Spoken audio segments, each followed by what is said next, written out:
Good morning সবাইকে। তো দেখো, সকাল সকাল আমি পড়াতে গেছিলাম। পড়িয়ে এসে ব্রেকফাস্ট করে আমি আজকে একটা পনিরের ডিশ বানাবো।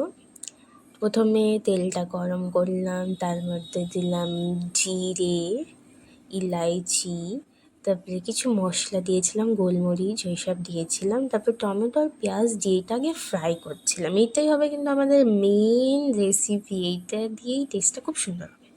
তো সুন্দর করে যখন আমি ফ্রাই করে নিলাম, কাজুও দিয়েছিলাম, কিছু কাজু বাদাম দিয়েছিলাম, 2-3টে কিশমিশ দিয়েছিলাম। সুন্দর করে দেখো, পেঁয়াজ যখন জল ছেড়ে দিচ্ছে, মানে ওটা নরম হয়ে গেছে, পরে এটা কিন্তু আমরা পেস্ট করে নেব।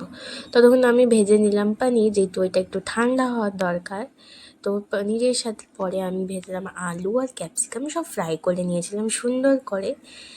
দেখো, আমাদের টমেটো পেঁয়াজের যেই ফ্লেভারটা আছে রেডি হয়ে গেছে, ঠান্ডা হয়ে গেছে। এবার আমি এটাই পেস্ট করব।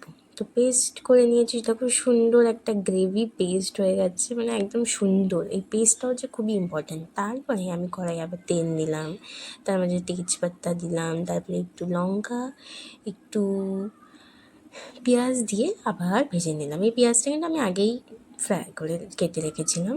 তারপরে সুন্দর করে ভাজার পরে এরপরে আমি দিয়ে দেবো পেস্টটা। ঠিক আছে, ওর মধ্যে একটু ধনে গুঁড়ো, জিরে গুঁড়ো, যেই যেই মশলা তোমরা দিতে চাও দিয়ে দেবে, ঠিক আছে। তারপরে সুন্দর করে দেখো, আমি পেস্টটা দেখো, পেস্টের কালারটা জাস্ট দেখো, পেস্টের কালারটা খুবই সুন্দর এসেছে। গ্রেভিটা খুব ইম্পর্টেন্ট। তার মধ্যে দিয়ে দিলাম পনির, সব কিছু দিয়ে দিলাম।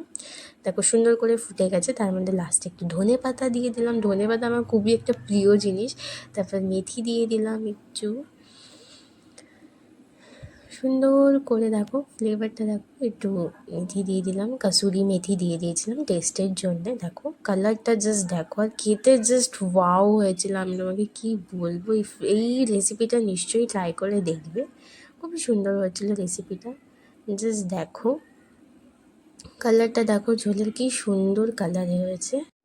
দেখো ঝোল আমাদের রেডি। এবার তুমি রুটি যার সাথে খেতে চাও খেতে পারবে। বাস, আজকের জন্য এইটুকু, বাই।